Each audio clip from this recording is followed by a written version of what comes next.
Hari Om, Namaste and Swagatam. Good evening, ladies and gentlemen.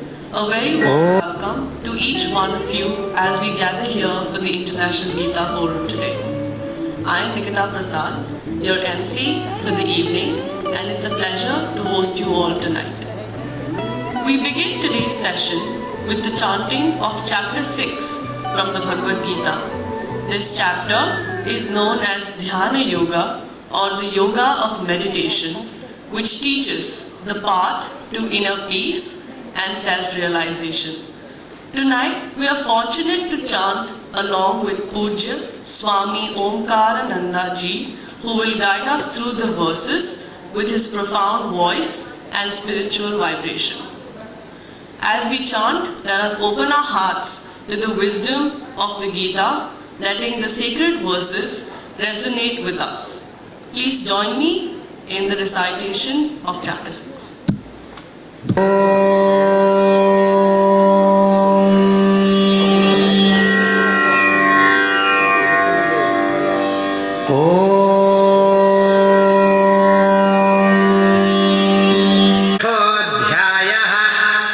ध्यानयोगः श्रीभगवानुवाच अनाश्रितः कर्मफलं कार्यं कर्म करोति यः स सन्न्यासी च योगी च न निरग्निर्न चाक्रियः यं सन्न्यासमिति प्राहुः योगं तं विद्धि पाण्डव न ह्यसन्न्यस्तसङ्कल्पः योगी भवति कश्चन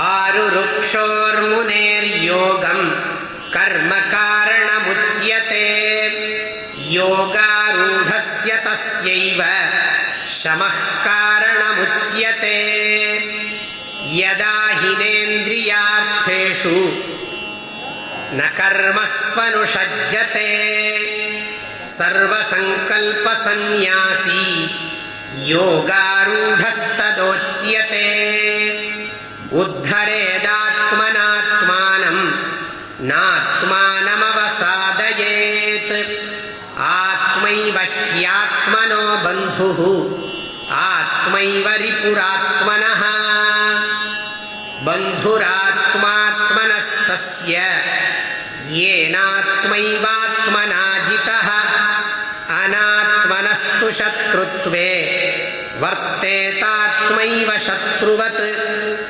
जितात्मनः प्रशान्तस्य परमात्मा समाहितः शीतोष्णसुखदुःखेषु तथा मानापमानयोः ज्ञानविज्ञानतृप्तात्मा कूटस्थो विजितेन्द्रियः युक्त इत्युच्यते योगी समलोष्टाश्मकाञ्चनः सुहृन्मित्रार्युदासीन मध्यस्थद्वेष्य बन्धुषु साधुष्वपि च पापेषु समबुद्धिर्विशिष्यते योगी युञ्जीत सततम् आत्मानं रहसि स्थितः एकाकीयत चित्तात्मा निराशीरपरिग्रहः शुचौ देशे प्रतिष्ठाप्य स्थिरमासनमात्मनः नात्युच्छ्रितं नातिनीचं चैलाजिनकुशोत्तरम् तत्रैकाग्रं मनः कृत्वा यतचित्तेन्द्रियक्रियः उपविश्यासने युञ्ज्यात् योगमात्मविशुद्धये समं कायशिरो ग्रीवं धारयन्नचलं स्थिरः सम्प्रेक्ष्य नासिकाग्रं स्वं दिशश्चानवलोकयन् प्रशान्तात्मा विगतभीः ब्रह्मचारिव्रते स्थितः मनः संयम्य मच्चित्तः युक्त आसीत मत्परः युञ्जन्नेवं सदात्मानं योगी नियतमानसः शान्तिं निर्वाणपरमां मत्संस्थामधिगच्छति नात्यश्नतस्तु योगोऽस्ति न चैकान्तमनश्नतः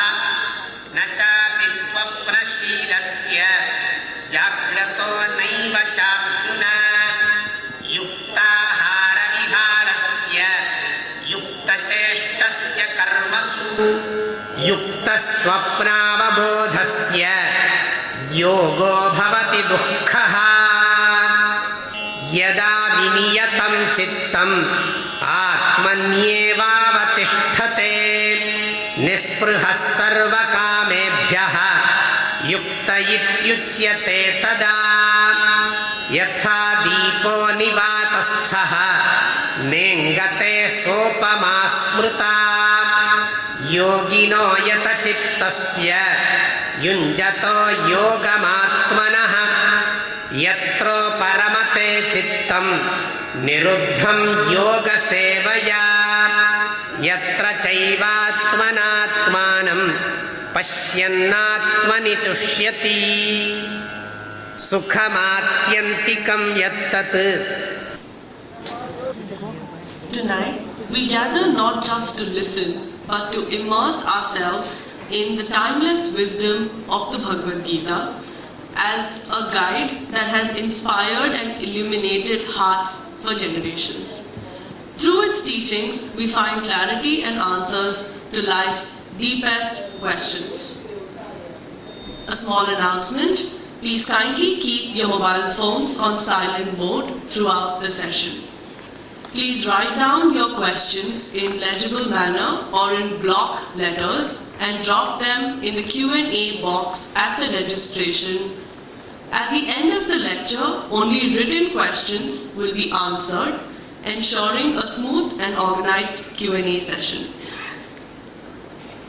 Without further delay, I extend a warm and heartfelt welcome to our esteemed speaker, Swami Sadatmananda-Day. Tonight, we continue our journey through chapter 6 of the Bhagavad Gita with Swamiji on the topic Meditation on the Meditator. Over to you, Swamiji. We'll start with a small bhajan. I will sing, you can repeat after me.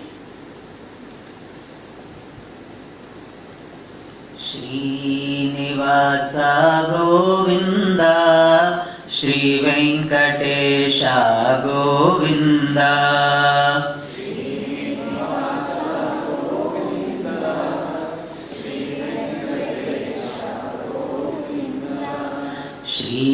Srinivasa Govinda Shri Venkatesha Govinda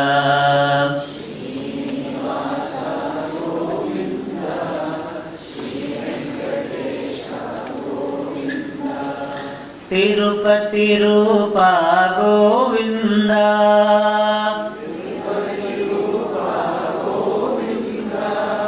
Tirumala Vasa Govinda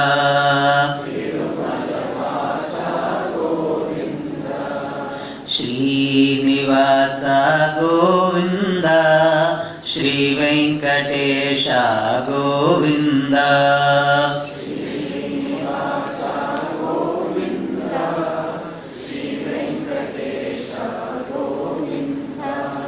Purana Purusha Govinda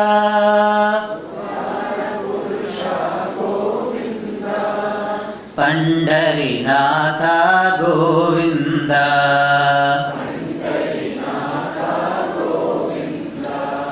Srinivasa Govinda Shri Venkatesha Govinda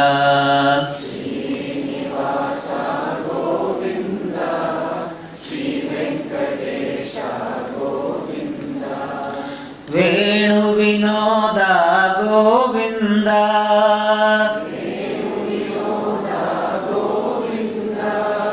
Vijaya Gopala Govinda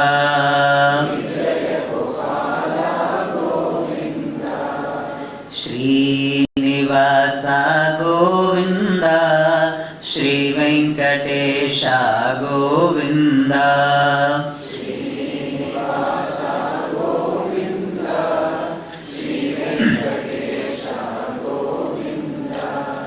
भक्तवत्सल गोविन्द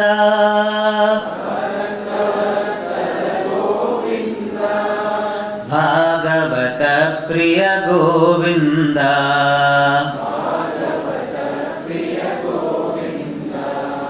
श्रीनिवास गोविन्द श्रीवेङ्कटेश गोविन्द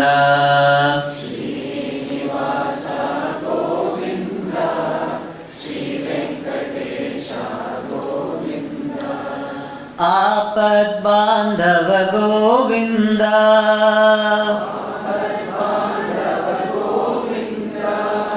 अनाथ रक्षक गोविन्द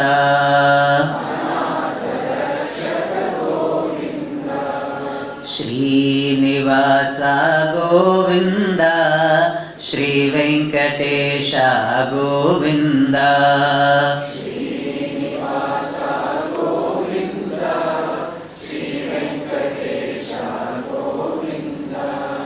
वेङ्कटरमण गोविन्द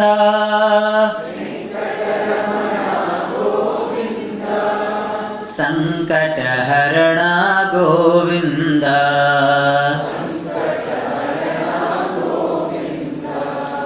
श्रीनिवास गोविन्द श्रीवेङ्कटेश गोविन्द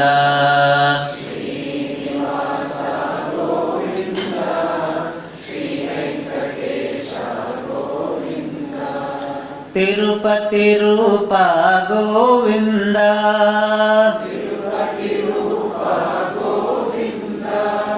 तिरुमल वास गोविन्द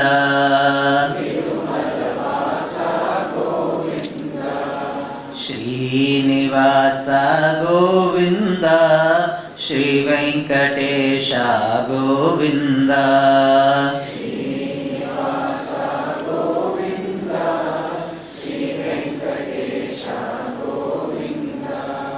श्रीवेङ्कटेश गोविन्द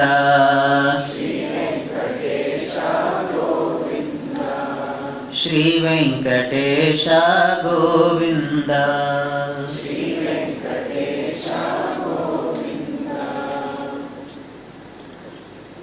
ॐ सदाशिवसमारम्भां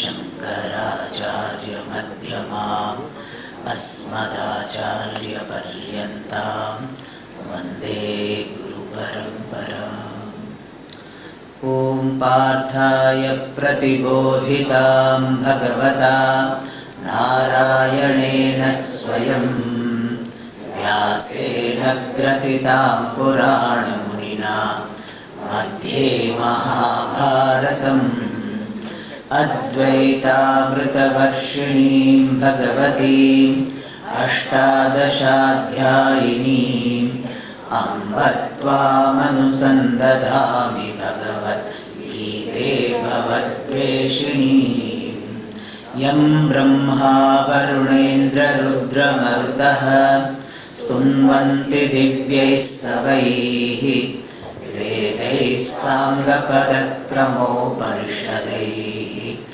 गायन्ति यं सामगाः ध्यानावस्थिततद्गतेन मनसा पश्यन्ति यं योगिनः यस्यान्तं न विदुःसुरासुरगणाः देवाय तस्मै नमः देवाय तस्मै नमः।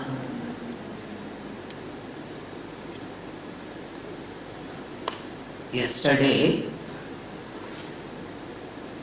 we got the overview of the content of the first 5 chapters, and then we entered into the 6th chapter. The 6th chapter is called Dhyana Yoga because it is the chapter having yoga, the topic in the form of dhyanam, meditation. And we saw the definition of meditation. Manasa vyaparaha dhyanam. Dhyanam is mental activity, but dheya vishayaka manasa vyaparaha. The mental activities centered on the object of meditation. And that object of meditation can be Saguna Brahma, technically called Saguna Brahma, otherwise called Ishvara. So, Ishvara Vishayaka Manasa Vyaparaha Dhyanam. Mental activities centered on the Lord, Ishvara, is called Dhyana.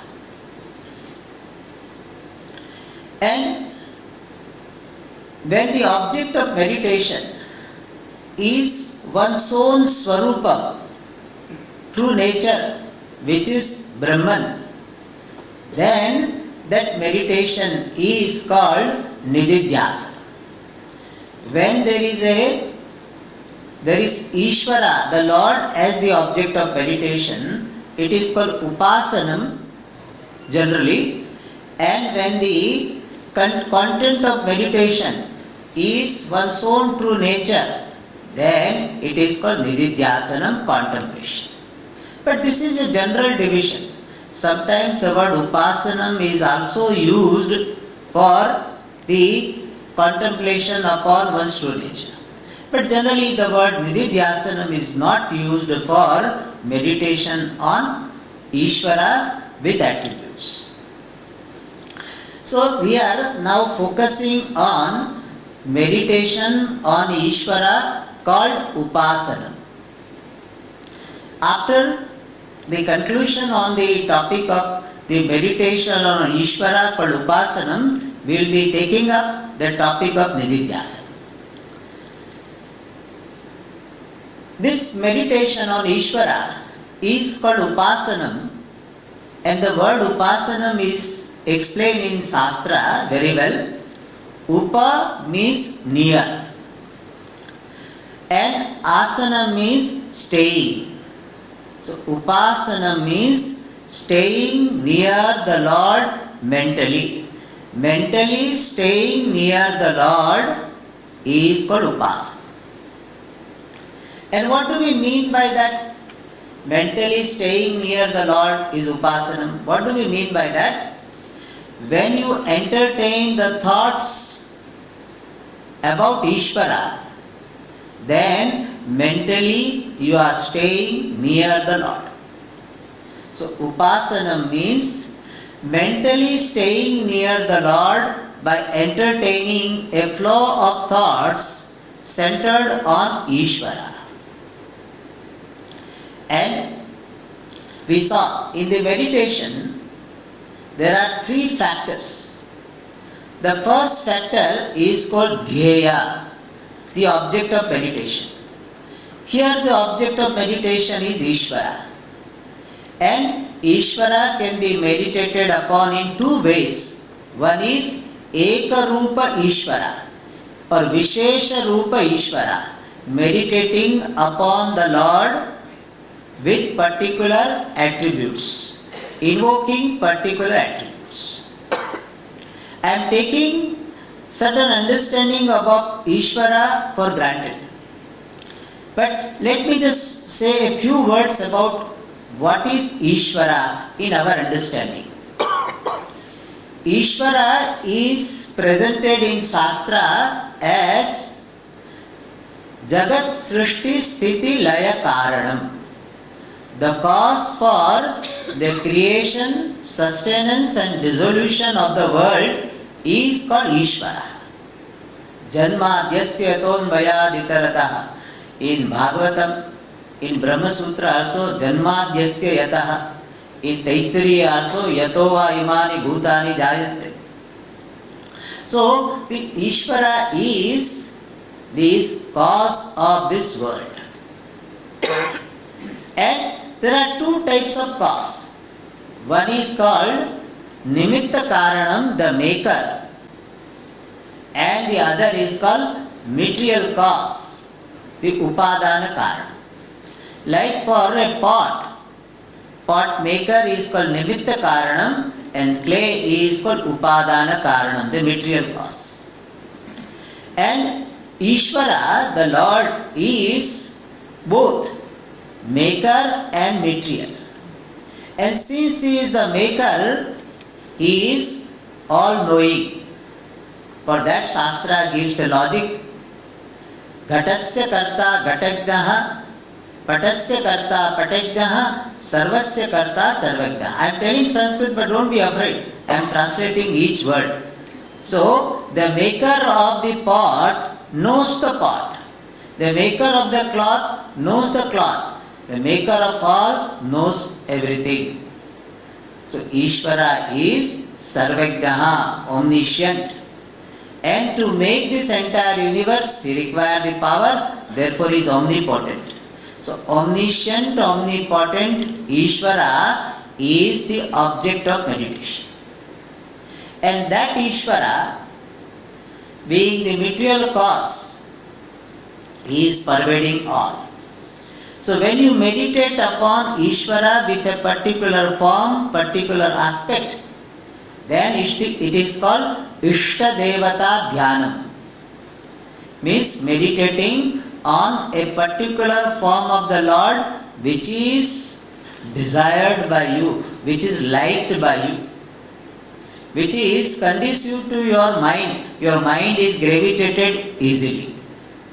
So, Ishta Devata Dhyanam, otherwise called Ekarupa Ishvara Dhyanam, where you meditate upon the Lord with a particular form, particular attributes, particular aspects. Like meditating upon Ishvara as Vishnu, Shiva, Devi. We don't have gender discrimination when it comes to the Lord. It is not the Lord, He is only He. That is in some other religion. In our religion, Ishvara is He and She both. That is why we have the concept of Ardhanarishvara, where Bhagavan is presented as a half male, half female. Means, idea is that He is both. He is both and is beyond both genders. So, Ishvara can be meditated upon as some Devi, some Vishnu, Shiva, whichever, Ganesha, whichever form you like. That is called Ishta Devata Dhyanam, Ekarupa Dhyanam. Or you meditate upon Ishvara as this Vishwarupa, having the entire cosmos as his body. So these are the two Dhyaya, either Ekarupa Ishvara or Vishwarupa Ishvara. This is what we had seen about Dhyaya, means the object of meditation. Second thing, factor involved in meditation is called alambana, support. For meditation, we require some support. We can take the support of some idol, where we minutely observe the idol from top to bottom, again bottom to top, and we meditate from the feet of the Lord up to the head and from the head to the feet, and then we try to visualize the form of the Lord in the heart. That is called Pratima Dhyanam, which is presented in Bhagavatam. This Pratima Dhyanam. And second one is Pratika Dhyanam, where you take some symbol, which can be in the form of Shivalinga or a flame, or you can take some sound symbol, Shaligrama, or some sound symbol like Om. But generally, Omkara Dhyanam is difficult for most of the people in the beginning, and therefore we have got Mantra Dhyanam, otherwise called Japa Dhyanam. In Japa Dhyanam, what do? We take some Japa. Om Namah Shivaya, Om Namah Shivaya, Om Namah Shivaya, Om Namah Shivaya. Or simple, Om Namah Shivaya, Om Namah Shivaya. Very slowly we chant. Mentally we chant, very slowly we chant. So this mantra itself becomes the support to meditate on Ishvara. Mantra is the alambana, the support in which we are invoking the Lord. And this mantra dhyanam, yesterday we were seeing that mantra dhyanam is very, very useful. Japa dhyanam or mantra dhyanam is very useful because it gives you awareness of the distraction of the mind. Because you have a reference point. Like in India we say this.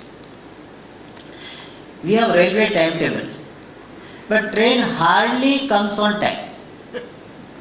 Then people ask this question, that if anyway train doesn't come on time, what is the use of railway timetable? Then our answer is that, to know how much late the train is, for knowing that at least we should require that timetable. Otherwise there is time, train cannot be called late. Similarly, if you have a reference point which is in the form of mantra, so you know that mind has been distracted, mind has deviated from meditation. So this japa dhyanam, one advantage is you learn to be aware of the deviation of the mind. That how mind is getting deviated. Second thing we saw yesterday, that because of japa dhyanam, you are breaking this mechanical, uncontrolled chain thinking of the mind. As we saw yesterday, generally our mind jumps from one thought to the other. And both of them are, both the thoughts, first thought and second thought, they have some connection. Second thought and third thought has got connection. First and third may not be look connected, but second and third have connection, third and fourth have got connection. And yesterday we saw the example. You see the rose, and seeing the rose you think of another flower, jasmine. From jasmine you think of white color. From white color to White House to the president who is expecting Nobel Prize. So you go from the rose to Nobel Prize. Peace Prize. Nobel Peace Prize. Nobel Prize for Peace. So our mind is having this noodle thinking. Noodle thinking means what? Connected. And in japa what is happening?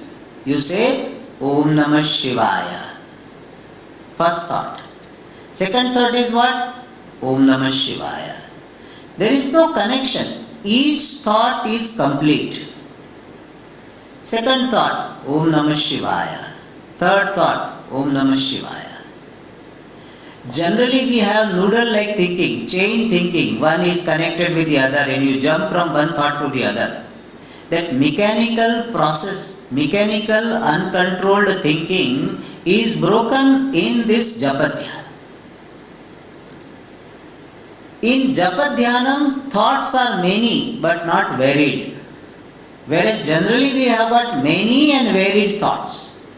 There are many thoughts and there are different thoughts. And they are connected, and one thought will lead to some other thought and finally we will end up somewhere we did not even imagine. How we from this rose we went to Nobel Prize. That is how our noodle thinking is there. And because of this noodle thinking, what happens? We have so many reactions, frustrations, because there is an uncontrolled build-up of thoughts. As I gave the example yesterday, that somebody said something little harsh. If you think one thought was there, oh he was harsh, and thought is over, no problem. Single thought is never a problem. Build-up of thoughts is a problem. You see, then one he thought, oh he spoke like this. Every time he does like this. His tone was like this. His body language was like this. And every time he does like this. And to me everybody does like this. So this is called build-up of thoughts. And because of that, what finally happens? You feel very low about yourself. Because of this uncontrolled thinking, uncontrolled build-up of thoughts, makes you reactive. And therefore, in this japa dhyana, what we are doing, we are breaking that chain, the pattern. And we are having each thought independent of the other thought. Om Namah Shivaya, over. Om Namah Shivaya, over. Which is Swamiji, Swami Dayanandji used to give very good example. He says, in this village where many coconut trees are there, the person will be going from one coconut tree to the other, to the other, to the other. But if we ask the person that you come down and go again, come down and go again, there is altogether a different pattern. So generally our mind jumps from one thought to the other, like jumping from one tree to the other. Now what we are doing? We are making the mind come down and go up. Come down, go up. Om Namah Shivaya, Om Namah Shivaya, Om Namah Shivaya, Om Namah Shivaya. So that jumping pattern of the mind is broken, is diluted. And therefore you develop the mastery over the mind, which is the problem for most of the people. They say, Swamiji, what to do? My mind thinks like this. I don't want to think, but what to do? I think. So that is what the helplessness is there. So that is broken by this japa dhyana. And the third benefit of this japa dhyana is you develop this devotion for Ishvara. When you are doing Om Namah Shivaya, you are using the word Namaha. Namaha is a very beautiful word. Swami Dayanandji gave talks on the word, only one word, Namaha, for 5, 6 or 7 days. Just one word, Namaha. What is the meaning of Namaha? Namaha means salutation. And salutation stands for surrender. So this word Namaha, which is a part of the mantra, invokes the attitude of surrender. And people ask this question, what is the meaning of surrender? Surrender to Ishvara means what? There are can be so many ways, but one beautiful definition Swamiji gives is, surrender is dropping my resistance to all facts of my life, appreciating order of Ishvara. That is for surrender. Dropping, letting go of all resistance to all facts of my life, appreciating order of Ishvara. Means what? Many people have this resistance to certain facts. Why I was born to these parents? Why I was born in this family?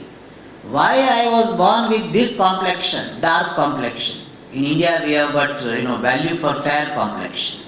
So fair is something great. Or why I was born with this memory? Why I married this person? This is a surprising thing. After 50 years also person is thinking, I should not have married. Already married for 55 years, 50 years.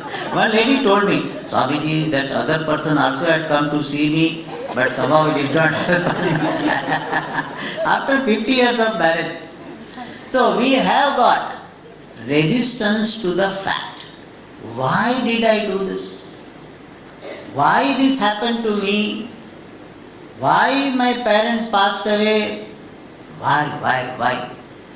Always why. So, this is called resistance. Resistance to the fact. What is fact? Fact is that which cannot be changed. So, we have resistance to the fact which cannot be changed. Therefore, what will happen?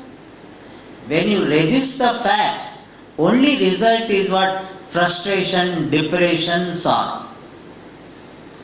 Therefore, what is surrender? Surrender means I let go of all my resistance to all facts, seeing in simple words the will of Ishvara behind everything. With technical word we use the word order, but simple expression is the will of Ishvara. And thus this Om Namah Shivaya, that word Namaha when chanted with certain understanding, that Namaha stands for surrender. When you say Namah Shivaya, what is the meaning? I surrender to Lord Shiva. That is the meaning of this mantra. Om Namah Shivaya means my salutation, my surrender to Lord Shiva. And thus the Japa Dhyanam, over and above the benefits we described, it gives us the opportunity to develop surrender. And this Japa Dhyanam, since it is the activity centered on Ishvara and prescribed by the scriptures, therefore it gives you punyam, which is otherwise called the grace of Ishvara. So when you do this Japa Dhyanam, you earn the grace of Ishvara, which will help you to attain the conducive situation in all pursuits of your life. And because of this Japa Dhyanam, you will have Chitta Naishalyam, the steadiness of the mind, focus of the mind. Thus, the Japa Dhyanam, where the mantra is the alambanam, support, is a very important form of meditation. And today we are going to practice at the end so that you will know how to practice this Japa Dhyanam. Alright. Now, so far we saw two factors. One is Dhyaya, the object of meditation, Ishvara. Second is Alambanam. Now the third, the most important factor is Dhyata, the meditator. In fact, that is the title of our talk. The meditation on meditator. And here meditation means dwelling upon. We are going to dwell upon this meditator. Meditator means the one who is meditating. And this meditator is very, very important factor in meditation. Your dhyaya, the object of meditation, is very good. You have selected the greatest form of the Lord, Shiva, Vishnu, etc., whichever form you have selected. And you have selected very highest alambanam, perhaps Japa mantra or Omkara, whatever alambanam support you have selected. But if this third factor, meditator, is not taken care of, then meditation will not be successful. The quality of meditation highly depends upon meditator. Because meditation cannot be forced upon you by will. You cannot force meditation on yourself. You try now. I want to meditate. Meditate. You cannot meditate.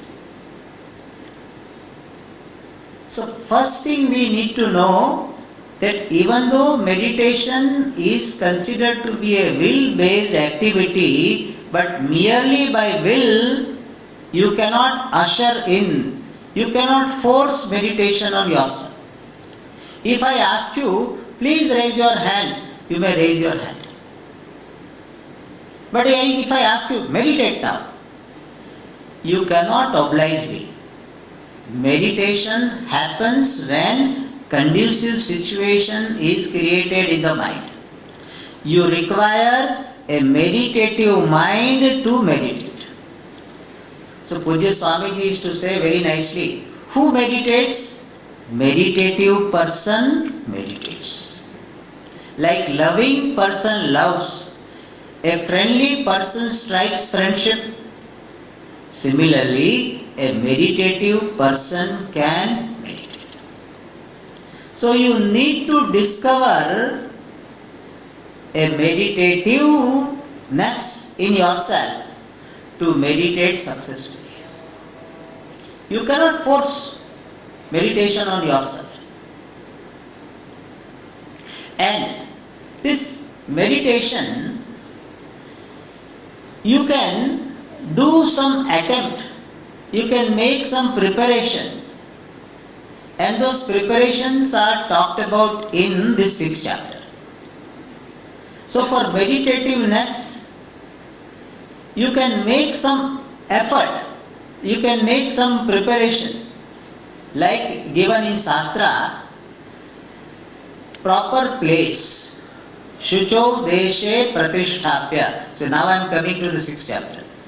Shucho deshe pratisthapya sthiramasanamaatmanaha natyuchritam nati nicham chailajina kushottaram. So proper place is to be selected. Uchita deshaha. You should not meditate in your kitchen. Kitchen is not a right place. Because, when you are sitting in the kitchen, there is a vibration of cooking and eating. So, you will think about that only. So, a proper place, preferably some puja room, temple, cave, the bank of a river, all these places, forest, or even in the house, a place which is only used for meditation. Keep one corner in your house which is used only for meditation. In that place, you don't do any other transaction. So proper place is required. Proper time also is to be selected. And proper time varies from person to person. Ideally, it is said that Brahma Muhurta, 4:30 or 6 o'clock or whatever, 4:30 to 6 is considered to be Brahma Muhurta, is ideal. But suppose you are retiring only at 12 o'clock, then Brahma Muhurta is not ideal. It is ideal for sleeping, not ideal for meditation. So you select the time when you are fresh. So proper time is to be selected, proper place is to be selected. And proper asanam. Asanam is the seat. The word asanam has got two meanings. Asanam is seat. And Bhagavan Sri Krishna gives a description of the asanam. Nati uchritam, nati nicham. It should not be too high, should not be too low. Too high it should not be, because in meditation you are likely to fall asleep. And if it is too high, then you will have injury. Therefore, na ati uchritam, na ati nicham. Should not be very thin, because then dampness may come. In those days it was possible, dampness was more possible. Nowadays may not be so, but too thin means this our body will not have proper support. Therefore, not too high, not too thin. And it should be, ideally in those days, Chaila Jina Kushottaram. Kusha means grass, then Ajina means a deer skin. In the nowadays deer skin don't use, because deer skin you use, then government may catch. So don't use deer skin nowadays. Because even if your photograph somebody sees you are using, then reported. And Singapore is a fine country, so fine may happen. Therefore, don't use that. But in the place of ajina, you can use some blanket, and over that you can use chailam, cloth. Idea is that you make sure that you have proper support to the body and dampness is not affecting your body. So chaila jina kushottaram, or anything which is serving the purpose of this particular description. So asanam, proper asanam. Another word of meaning of the word asanam is sharira sthiti, the posture of the body. Your body posture should be such that you can maintain it for 45 minutes. or 30 minutes, whatever duration you have chosen for your meditation. You should be able to sit without changing the posture. In Yoga Shastra, the definition given is Sukham Sthira Sukham Asanam. The posture is that which is steady and comfortable. So, asanam you take care. And you withdraw the sense organs. Eyes you close, at least half closed, Shambhavi Mudra you can have, or close the eyes. And ears etc. you have withdrawn. Your mobile you have switched off. Now you have to tell this. Mobile you have switched off. So that is called withdrawal of the sense organs. And in the 5th chapter at the last slokas it says Prana Panau Samau Krutva. Means you have got this even smooth breathing. So pranayama little bit you do and make your breathing very smooth even. And these are the preparations you do. But still there is no guarantee that your mind, even you attempt for meditation, within few minutes mind will go away. There is no guarantee that your mind will be absorbed in meditation. Why? Why this meditativeness does not come? There are some obstacles. Once in a while we develop meditativeness. We find ourselves to be meditative. When you are looking at nature, beautiful sunrise is there, and this water body is there, river or the ocean, and beautiful sunrise is there. You are just looking at the sunrise. At that time, you are in a meditative state. What is the meaning of being meditative? You are awake, not sleepy, awake, and you are mindful and you are relaxed.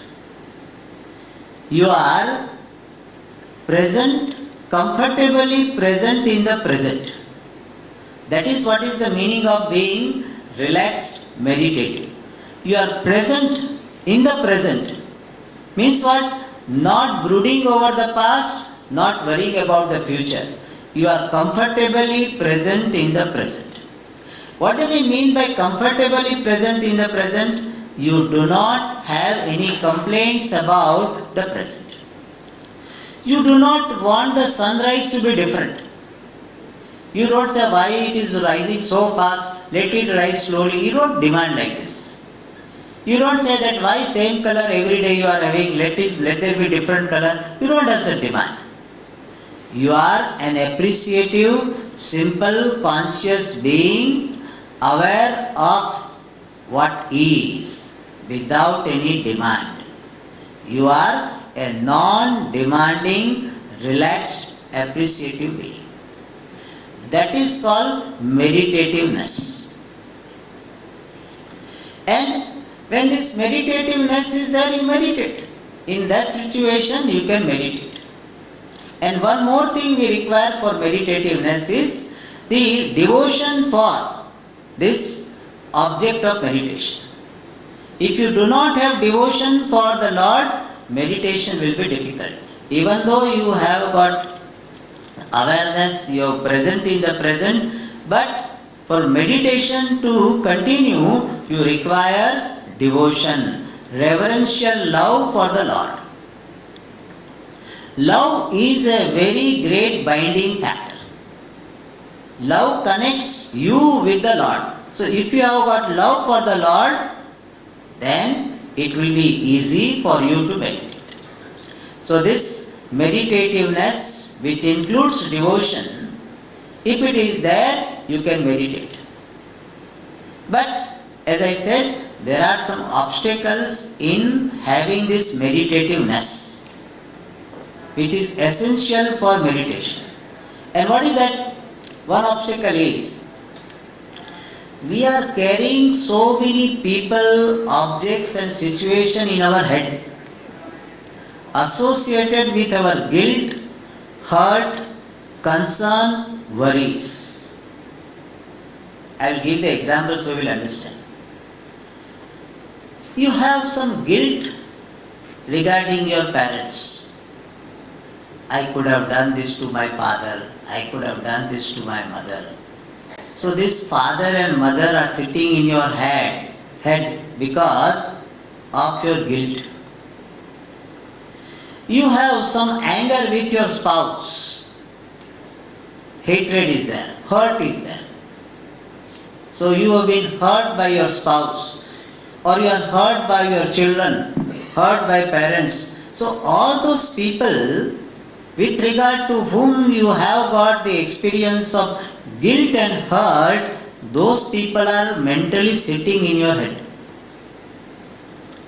And the people with regard to whom you have got worries, like your children, whether my son will get admission in the US, Australia or somewhere, or even in the Singapore University, will he got or not, worries are there.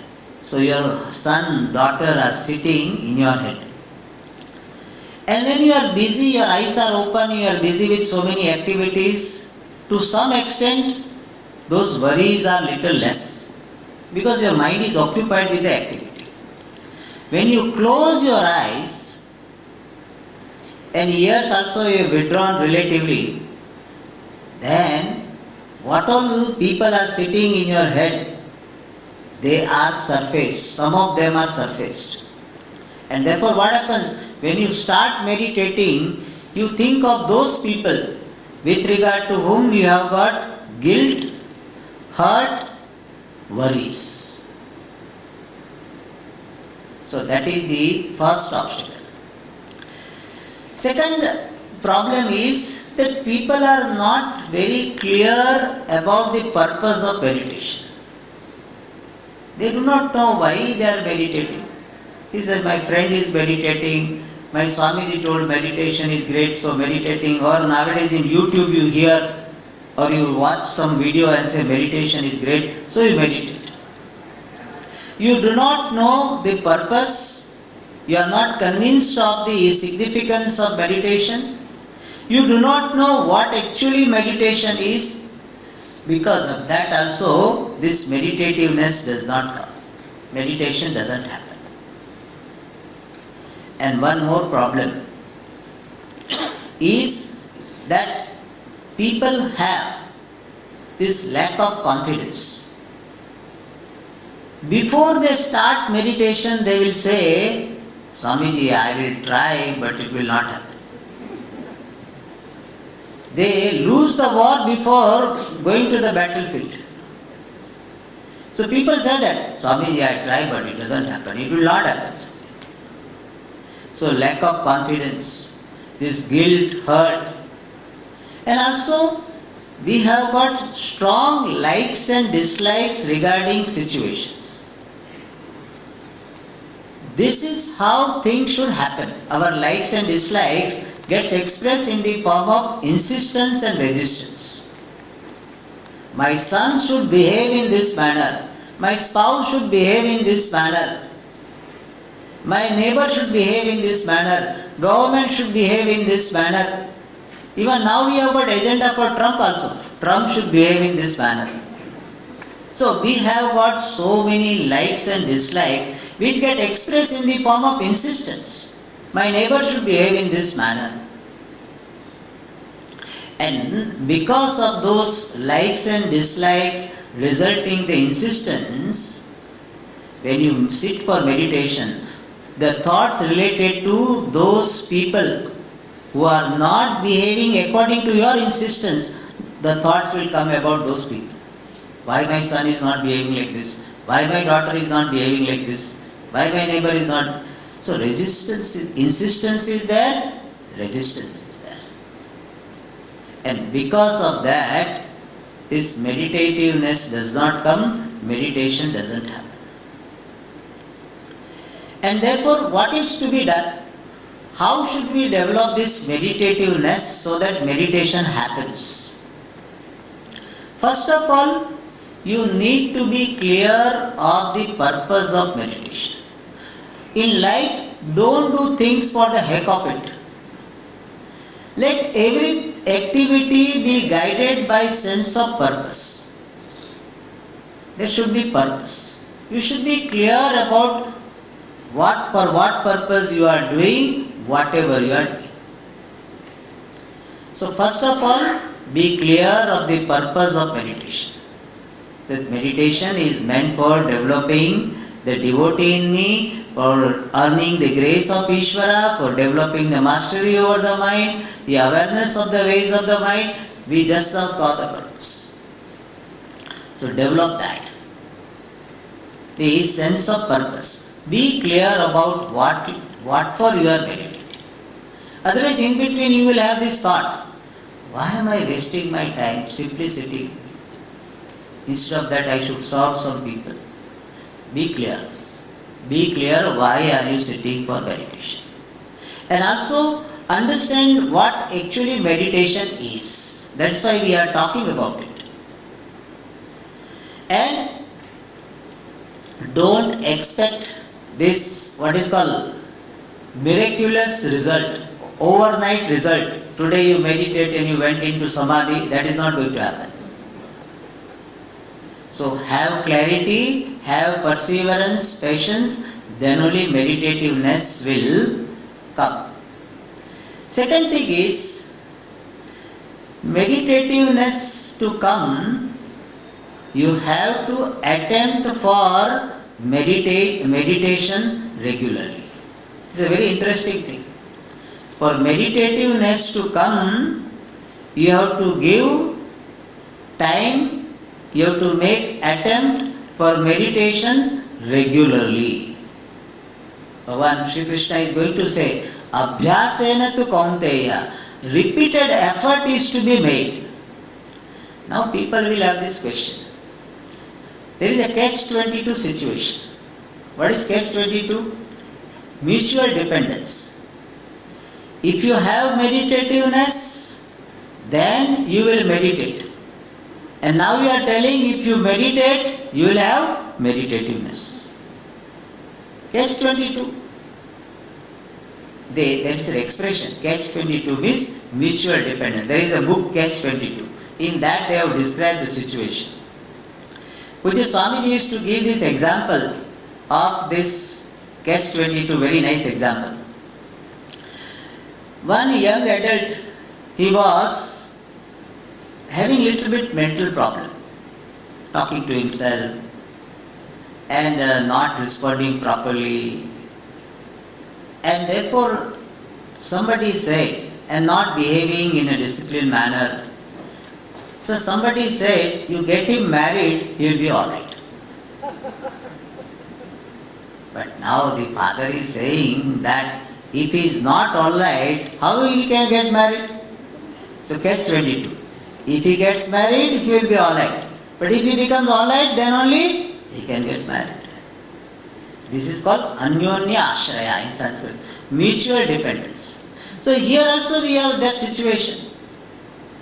I can develop meditativeness if I meditate every day. And if I meditate, I can meditate every day only when I have got meditativeness. Because we saw that only meditative person can meditate. So for that, our answer is that this type of mutual dependence is there in most of the situations. For example, swimming, how do you learn? Swimming you learn by what? Swimming only. Now this person who doesn't know swimming, he goes to the swimming master and tells, teach me swimming. He said, you enter into water. He said, how can I enter into water if I don't know swimming? Then the master will say, unless you start swimming, unless you enter into water, you cannot swim.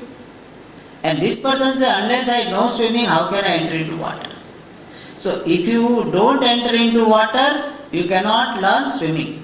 And this person said, if I don't know swimming, how can I enter into water? So this type of situation is there all the time. So in that swimming situation, what do? the swimming master says, you enter into water and do what I am doing. So you do something like a swimmer does. A person who already knows swimming, whatever he does, you try to imitate.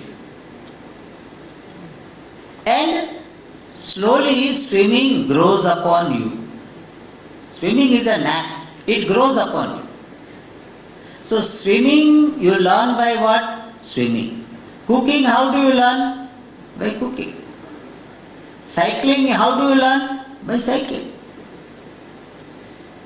That is how, this is what in English they call it, fake it and make it. Fake it till you make it. Now when we use the word fake it, people say, no, Swami, I am a very honest person. I don't believe in faking. Here faking is not in that negative with negative connotation. Here faking is not dishonesty. Here faking is invoking the person you want to be. That is called faking here. Invoking the person you want to be. You want to be a swimmer, invoke the swimmer in yourself and try to do what a swimmer does. And slowly swimming grows upon you. Similarly, meditativeness gets developed or grows upon you when you attempt meditation with proper attitude.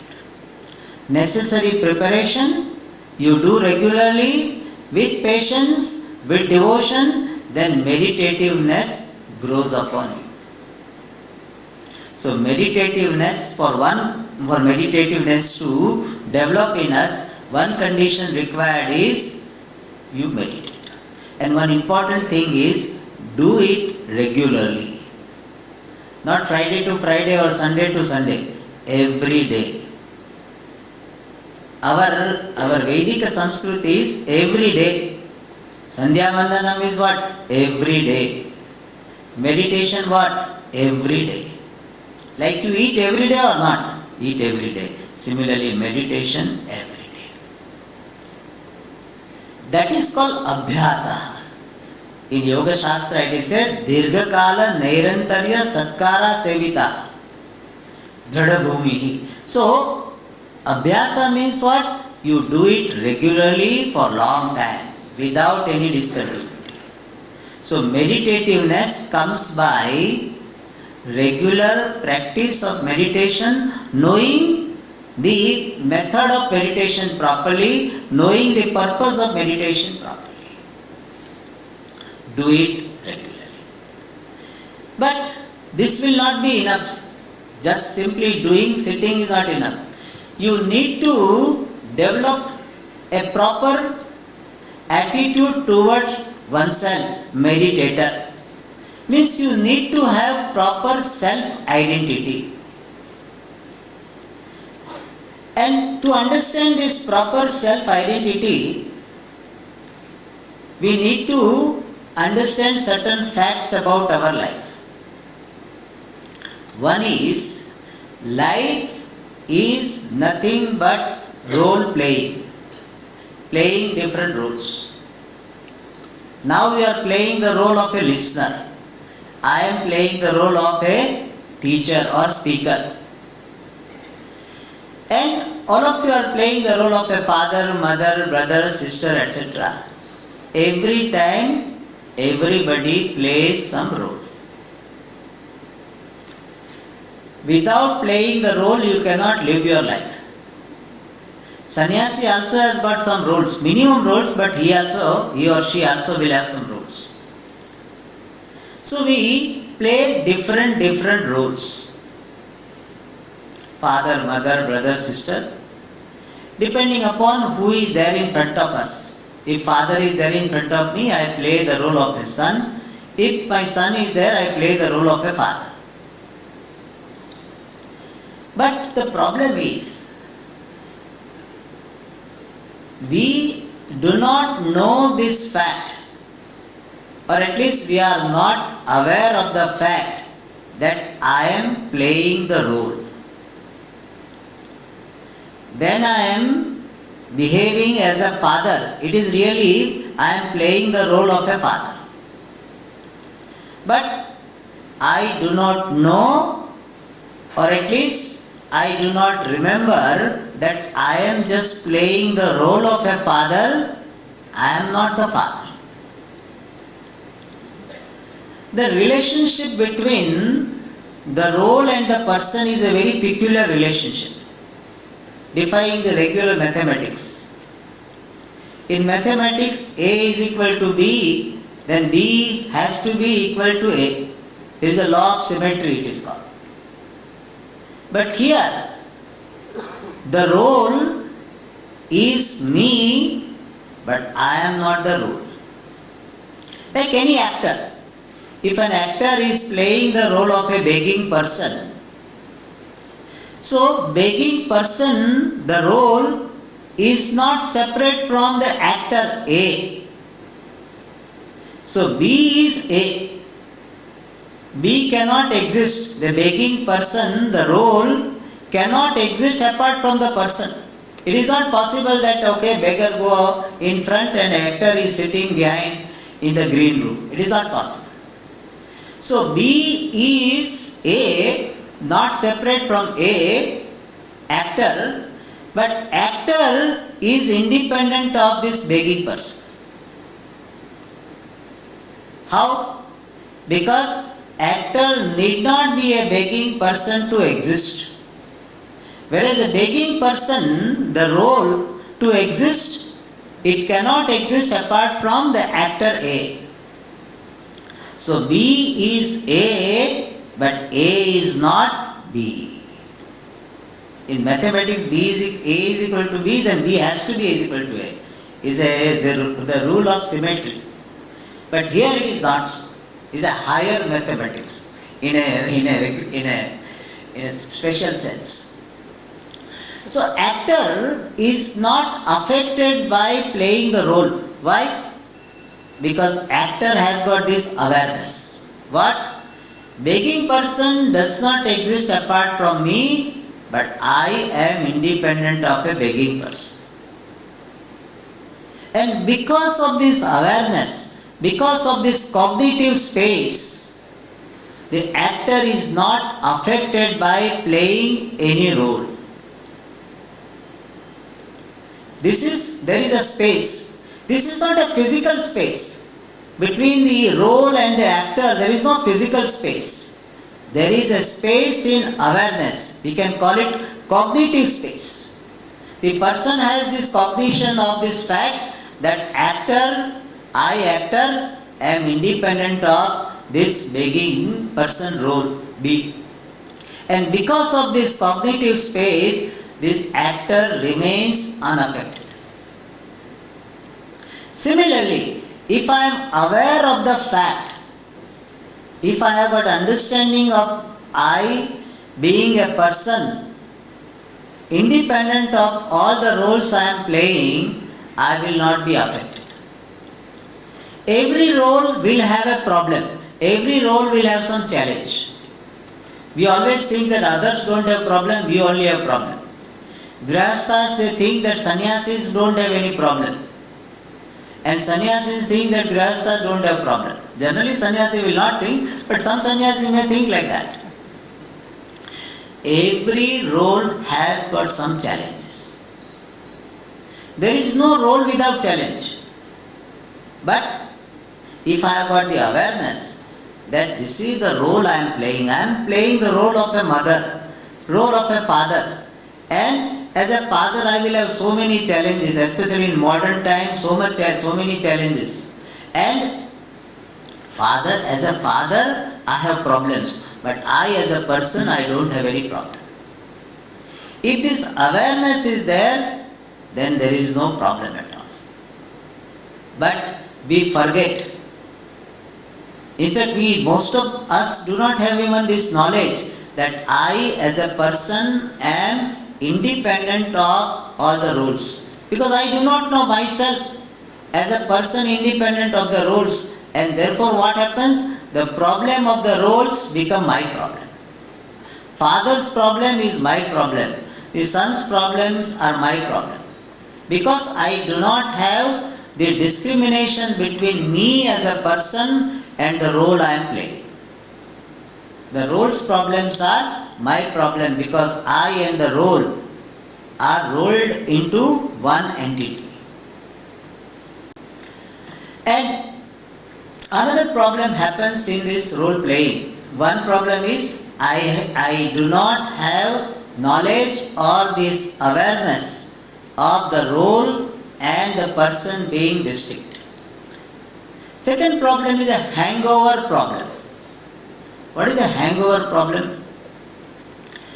When I am playing the role of husband, and as a husband I had some quarrel with the wife, the spouse.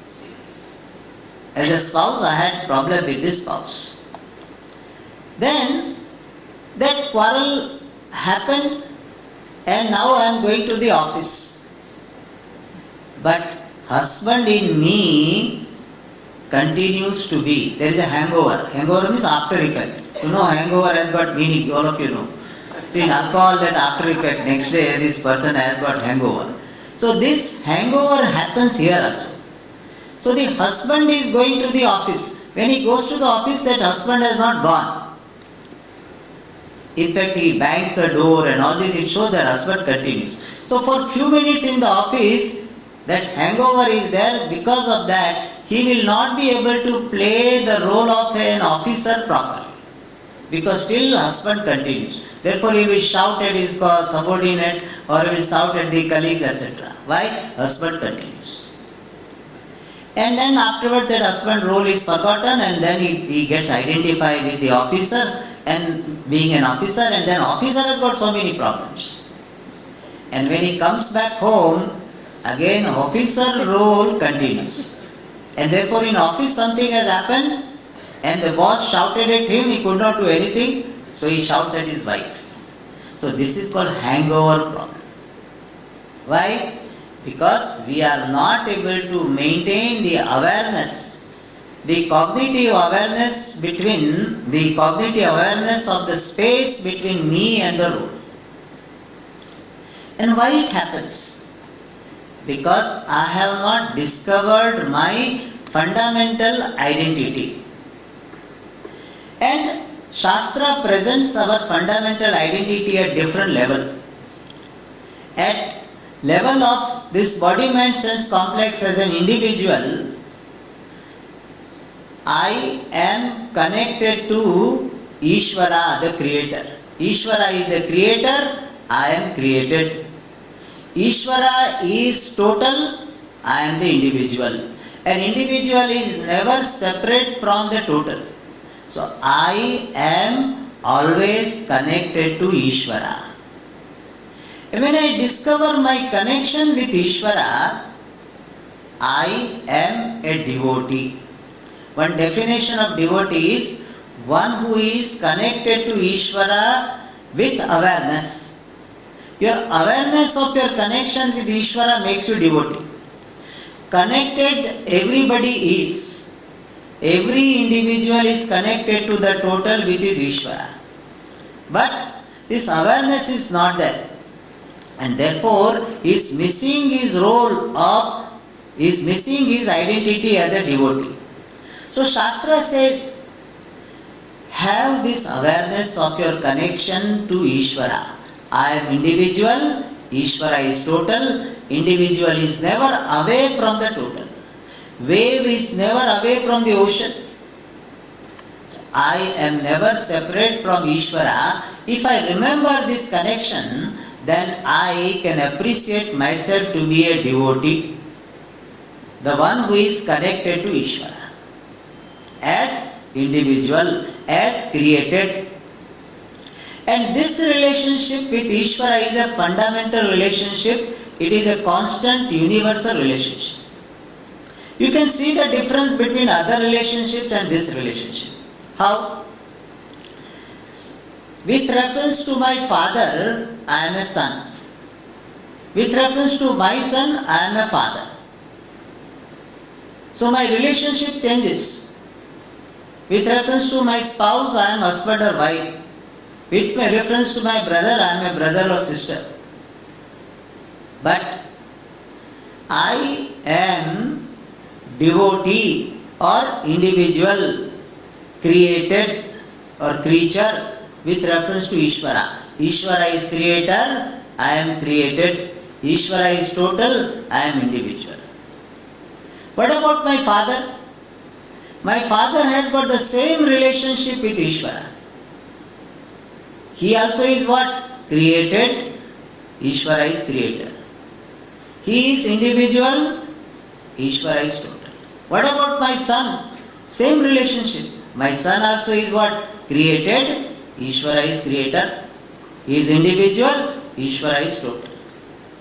So everybody is connected to Ishvara in the same manner.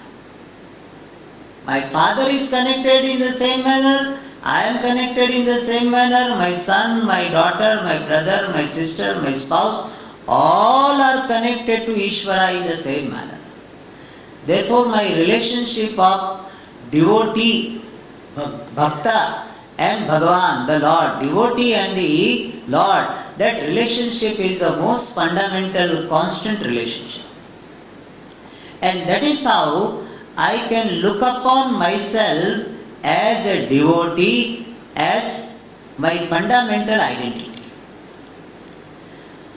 I am individual, ever connected to Ishvara, and therefore I am a devotee. Ishvara is Bhagavan, Pujya, Bhajaniya. He is Bhajaniya, worshipable. I am Bhakta, the devotee. So this is my fundamental identity as an individual from the standpoint of body, mind, sense complex. When I look upon myself, I can have this fundamental identity of being a Bhakta.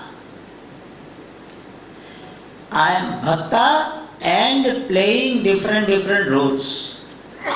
It will make so much difference. I am devotee first and I am playing the role of a father. Then it will be what type of father? Devotee father. I am playing the role of a son, devotee son.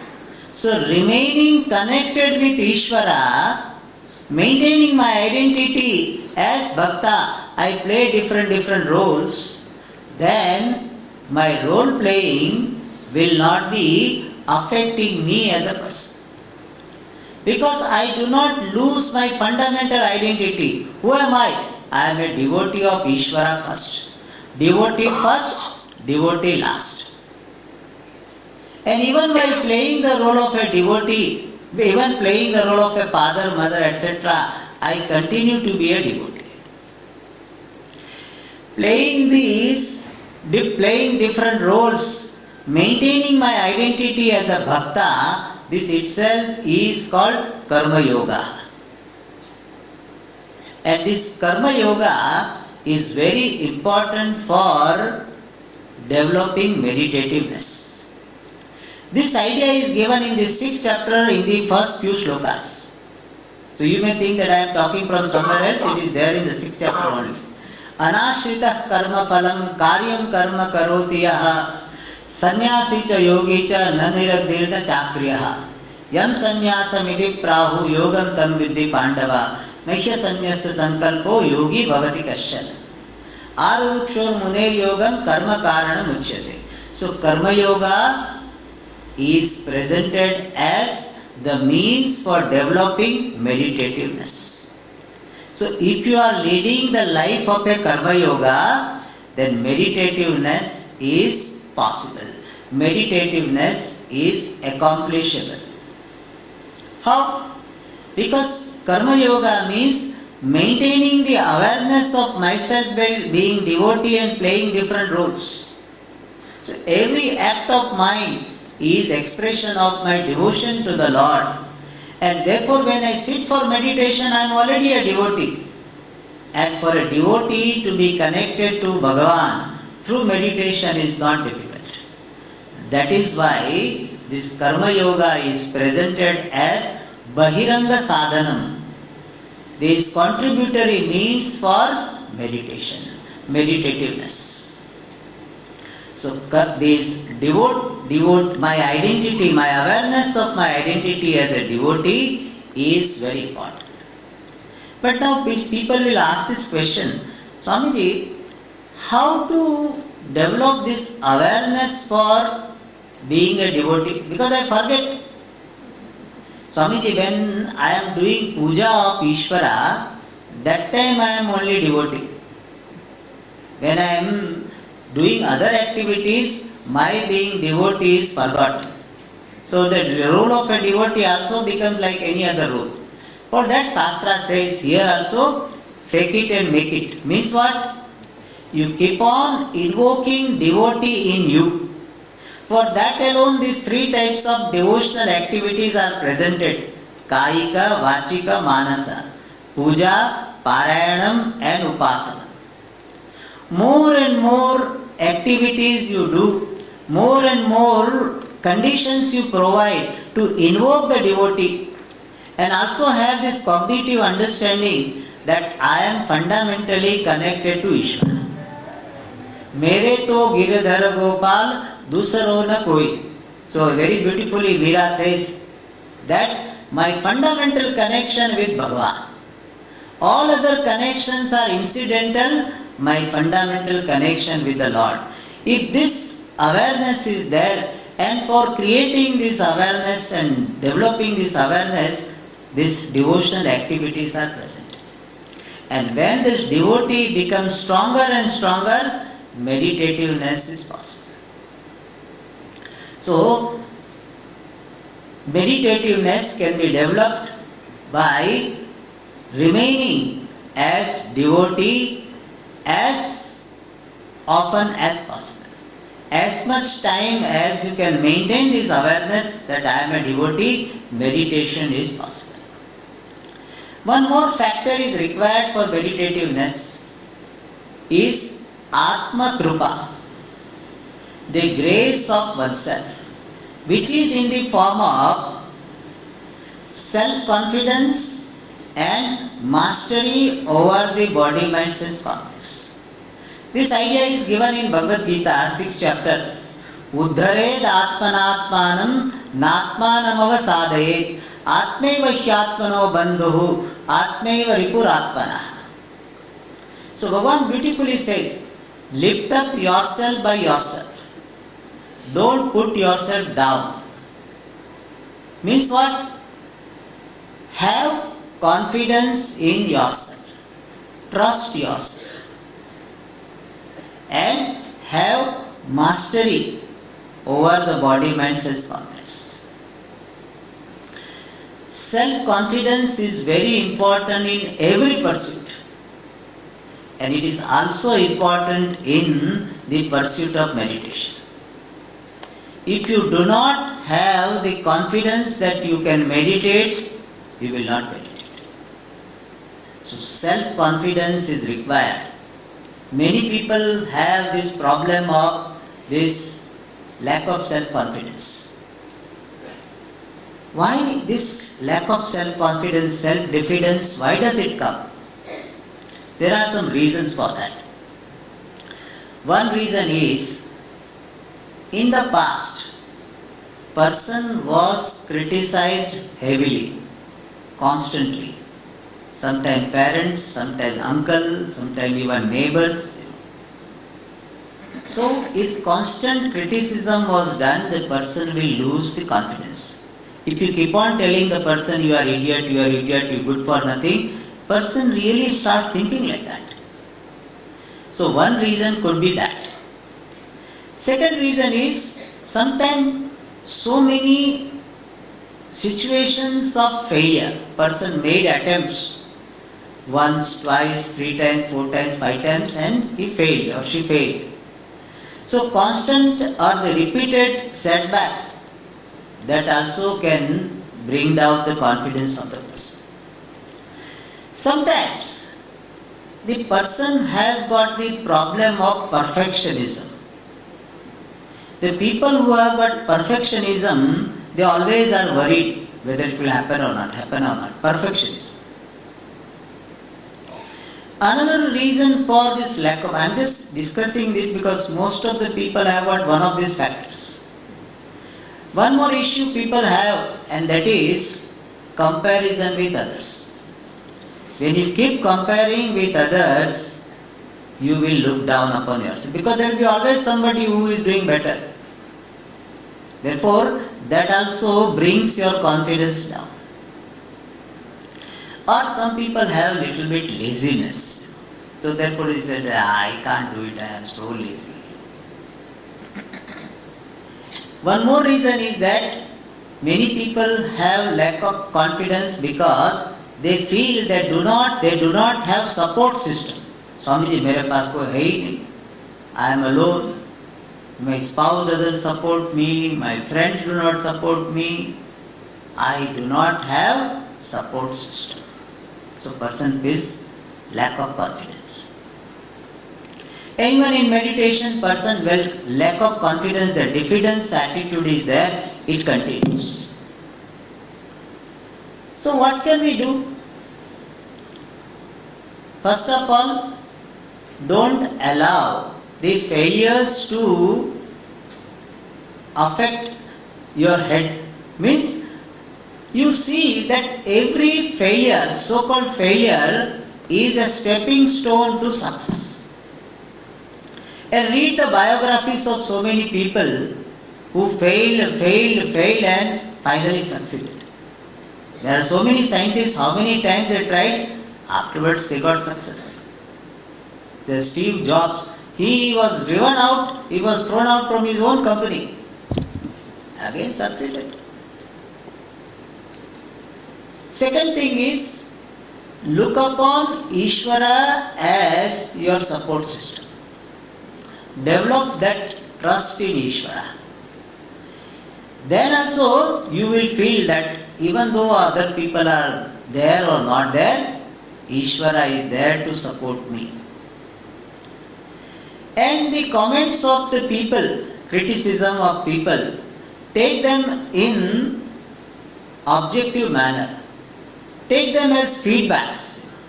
Just like your airlines, you write, everything they don't implement. You say food is not good, food is not okay, aap to karta hi karenge. Whatever we are doing, they will do. So you take them as feedback.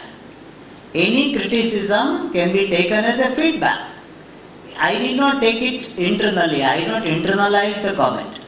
And whatever comment done in the past by the parents or anybody, I see them with objectivity, that they had background, they were concerned. In India, this problem is there. I don't know here. But parents are so much concerned about their children. They are all the time pushing the children, criticizing. In India, we have got one problem. Here also it might be there. That if child does well, he is not appreciated. But child does anything little less also, it is highlighted. So the child brings 95 in one subject, 100 in other subject, in other sub 99. You said you brought only 95 in this subject. Next time do better. And for 100 he is not complimented, but for 95 he is criticized. So that type of attitude parents have because they are anxious about the success of their children.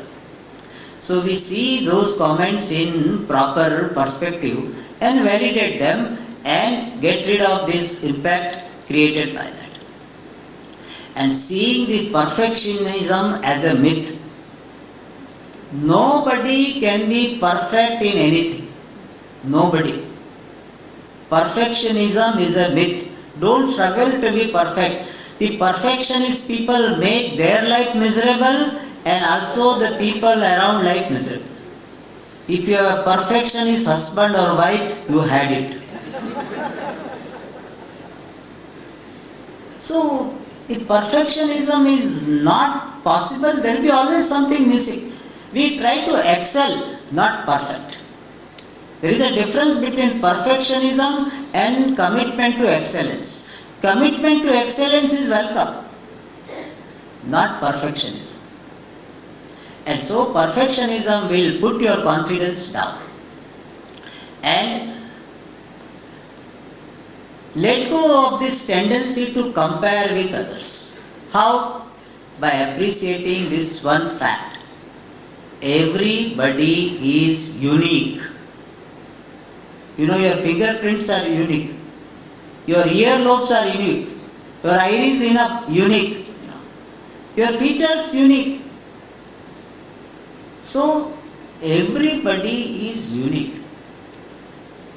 Why should I try to become somebody? Bhagavan has made me this body. Why should I become somebody? Own up your uniqueness. You can learn from people. You can get inspiration from people. But never try to compare with them. Why should I compare? I am what I am. I am a rose. I need not become lotus. Lotus is lotus, rose is rose. Rose has got its own beauty. Lotus has got its own beauty. Why rose should struggle to become lotus and lotus should struggle to become rose? Let me enjoy being a rose without struggling to become lotus. So enjoy, learn to enjoy this beauty, the uniqueness you have. And for that, you need to acknowledge the blessings you have received in your life. One problem many people have is they do not acknowledge the blessing they have received. They keep on complaining about what they have not received. That is a guarantee for sorrow. So learn to appreciate that many things are there. Let me use of the blessings I have received to become a better person. So let go of this tendency to compare. I am beautiful, wonderful as I am. So with this, we can reduce this lack of confidence, this self-diffidence, and then we can be successful in meditation. So with this approach, slowly we practice, we develop meditativeness, we meditate, and we get mastery over meditation. And this meditation, called Saguna Dhyanam, called Upasanam, has got certain benefits, which we'll see in the next class. For a few minutes, we will do the meditation. I will chant some mantra, you can repeat after me and try to follow the suggestions given. Om Namah Shivaya, Om Namah Shivaya.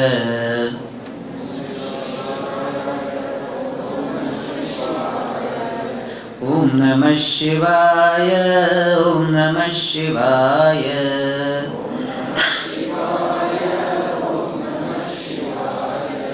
Om Namah Shivaya, Om Namah Shivaya.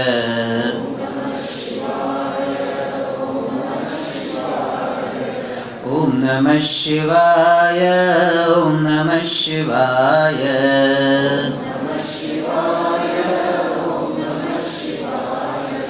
Om Namah Shivaya, Om Namah Shivaya.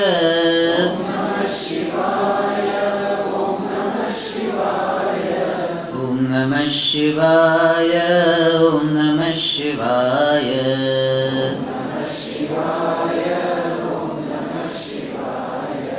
Om Namah Shivaya.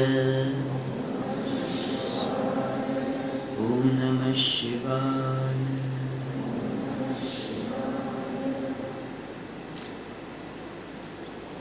Take a comfortable posture.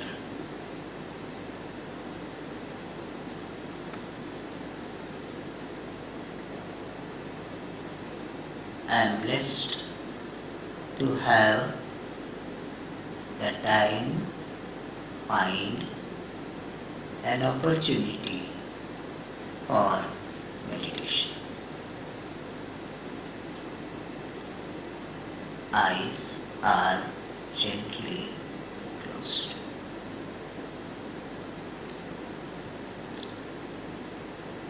Mental salutation to the Guru or the Lord.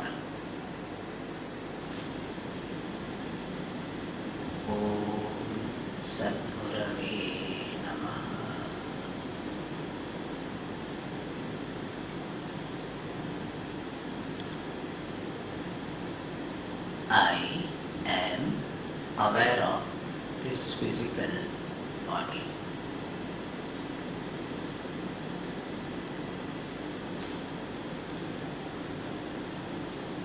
Head region, front and back, both the hands, right, left. The trunk, the central part of the body, front and back. Both the legs, right, left.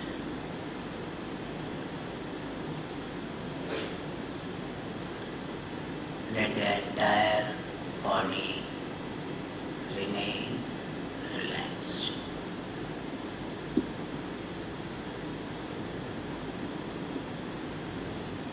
Now, a few rounds of deep conscious breathing.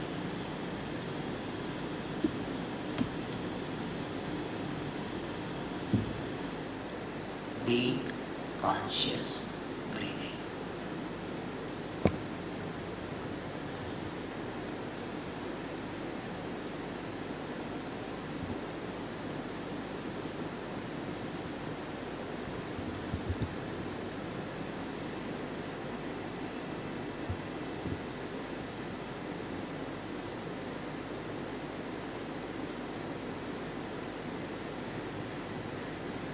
Now, I just remain aware of normal breathing.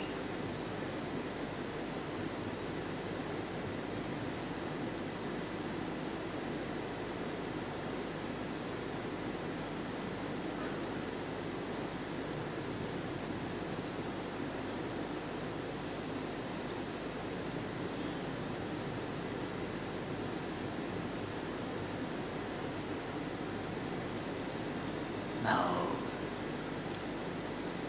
let me appreciate what it means to be relaxed.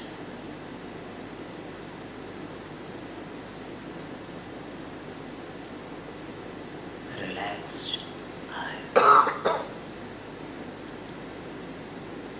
No brooding over the past. No worries about the future.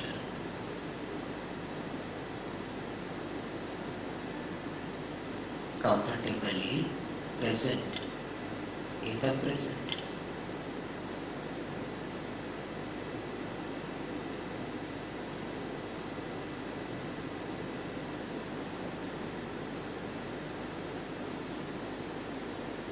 I drop my resistance and insistence on any situation, any person, any object.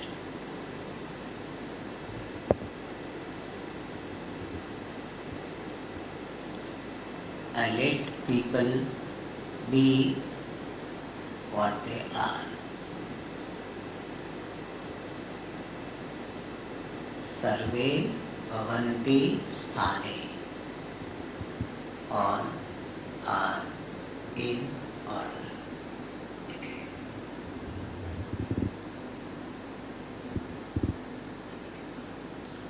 Relaxed eye.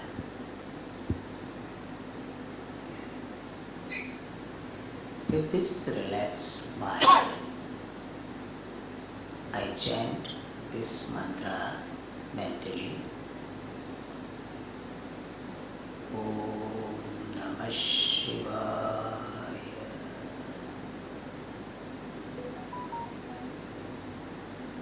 Om Namah Shivaya.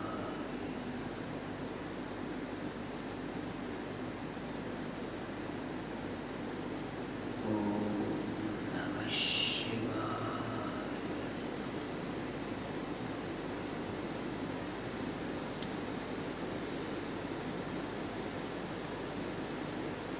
Try to be aware of the gap between the two chantings.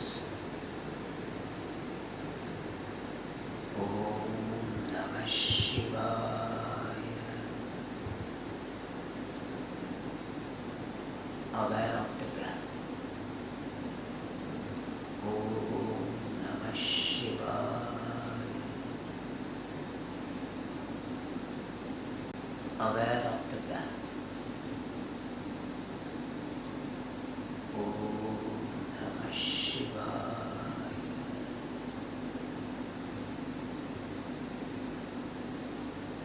Aware of the gap.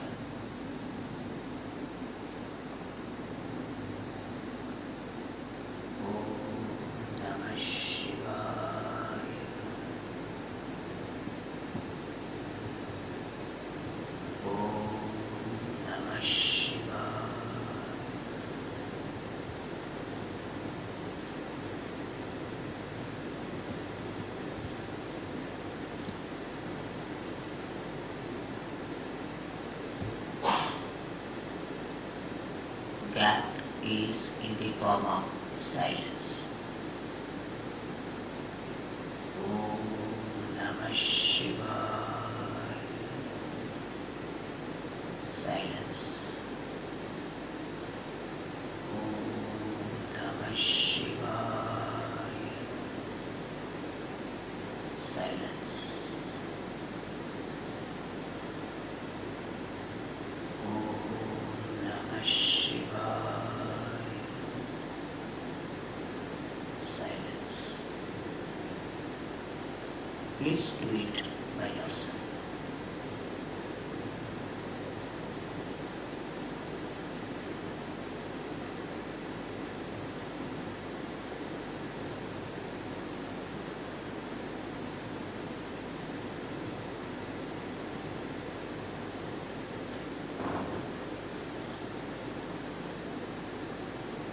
Om Shanti Shanti Shanti.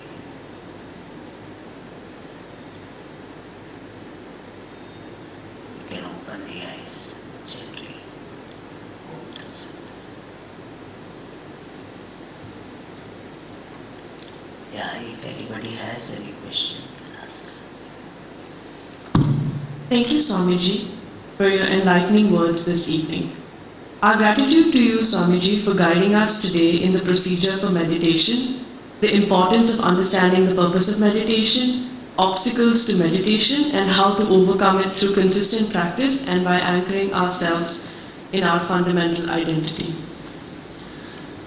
We will now open the floor for a Q&A session. Kindly note that only written questions will be accepted.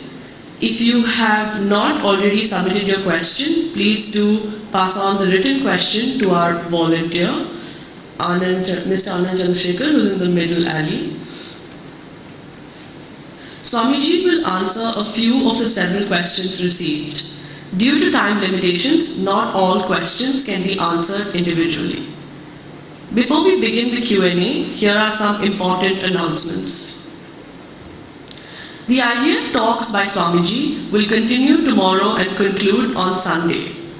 Tomorrow morning, Swamiji will address the youth forum at the third level of PGP Hall on the topic, You Are the Problem, You Are the Solution. Quite a fascinating and thought-provoking title, indeed. Registration is solicited, so please visit the Gita Jayanti website to complete your registration. On Sunday, 29 June at 10 a.m., Swamiji will lead a satsang here at this very auditorium. The session will begin with devotional songs and bhajans, followed by a short lecture by Swamiji, and then the floor will be open for Q&A. The new initiative Likhita Gita Samarpan continues this year as well. Devotees are encouraged to write Bhagavad Gita along with Dhyana Shloka and Gita Mahatmyam Shlokas in their own handwriting in the language of their choice. These handwritten books will be placed on the altar during the Moksha Ekadasi Parayan on Monday, 1st December 2025. The fortnightly online Gita Parayan and Satsang will begin on Saturday, 5th July at 10:30 a.m. and will be held on alternative Saturdays of the month until the end of November. Each session will include a chanting of 1 or 2 chapters from the Bhagavad Gita, followed by a lecture by a local Gita scholar explaining the meaning of the shlokas. Please register on our website to join the sessions. QR codes are given in the IGF booklet for donations, volunteering, as well as receiving Gita Jayanti events information. This is the booklet that you should have received. Please make use of them. We will assemble tomorrow at 6:30 p.m. and chant the chapter 6 in full before the lecture begins. Now let us begin the Q&A.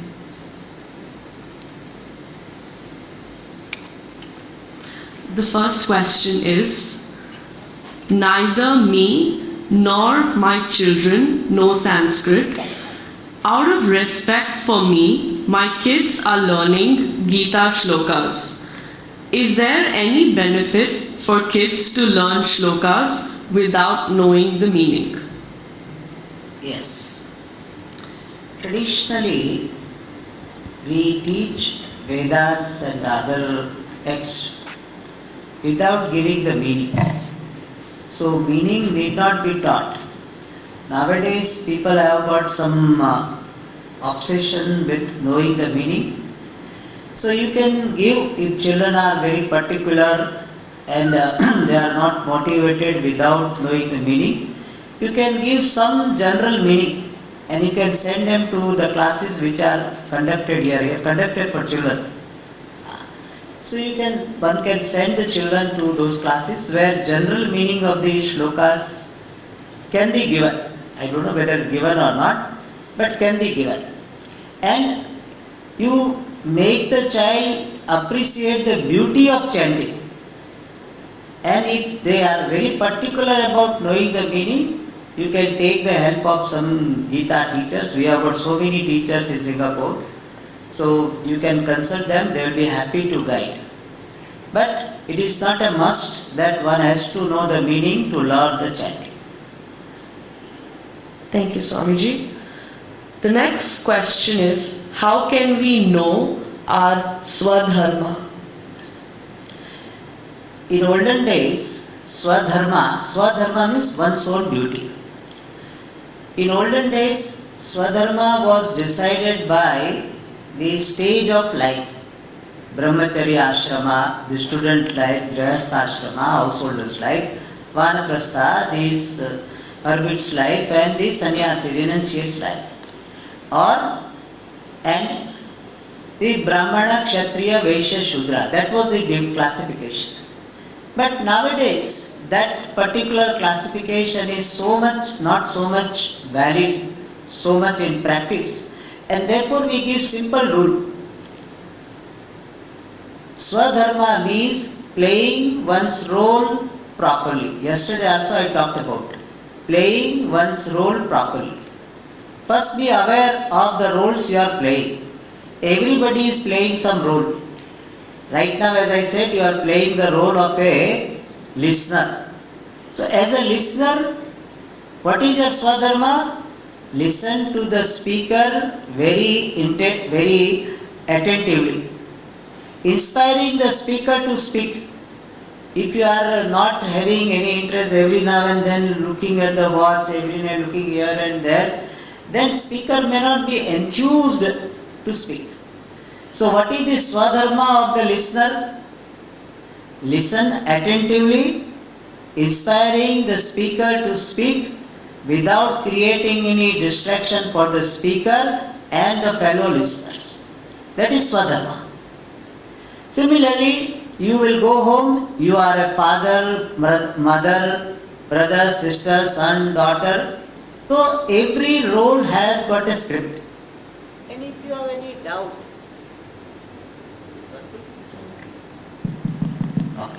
if you have any doubt about the script, you can ask somebody. In our Shastra, there is a description, what is the role of a father, what are the duties of the father. You can expose to Shastra, or you learn from elders. Learn from learned people. And there are always people to guide you. What is the role of a father? In fact, we have got the stories of Ramayana, Mahabharata, from which also you can learn. And also learn from learned people, from your parents, from other elders. You learn. As a father, what is my duty? People have got conflicts, so one has to be clear about the script associated with every role. So what is Swadharma? Playing one's role properly, following the script as it is expected to be. The way script is to be followed, I try to follow that. That is Swadharma. So playing one's role properly is Swadharma. Thank you, Swamiji. The next question is it okay to mechanically do japa and meditation as a matter of discipline even on the days where life seems disturbed or busy? There is guilt in my japa and meditation, but it is so distracted at times. If I miss it due to illness, can I make up for it? Yes, as we saw today, regular practice of meditation is useful for developing meditativeness. Because they say practice makes the man, excellent. I will not say perfect, excellent. I don't want to contradict with myself. So, if you do it regularly, then slowly the knack will be developed. And as the questioner is asking, some days we are not up to it. But still, you do it for a short duration. Generally, I suggest people that you don't drop these items of sadhana from your list, from the routine. If you are doing yogasana, then someday you don't have time or your body is not okay, your leg is paining, then do those yogasanas which can be done without your knee. Means your hand movement you can do. You can do some pranayama, but never drop the item from your list. In Hindi they say, nazaron se girana na. This don't allow that item to drop from your sight. Let the item remain on your list. If item remains on your list, then it will grow. But if item is dropped from the list, it is very difficult to bring it back. Therefore, if someday you are not able to do it for a short duration.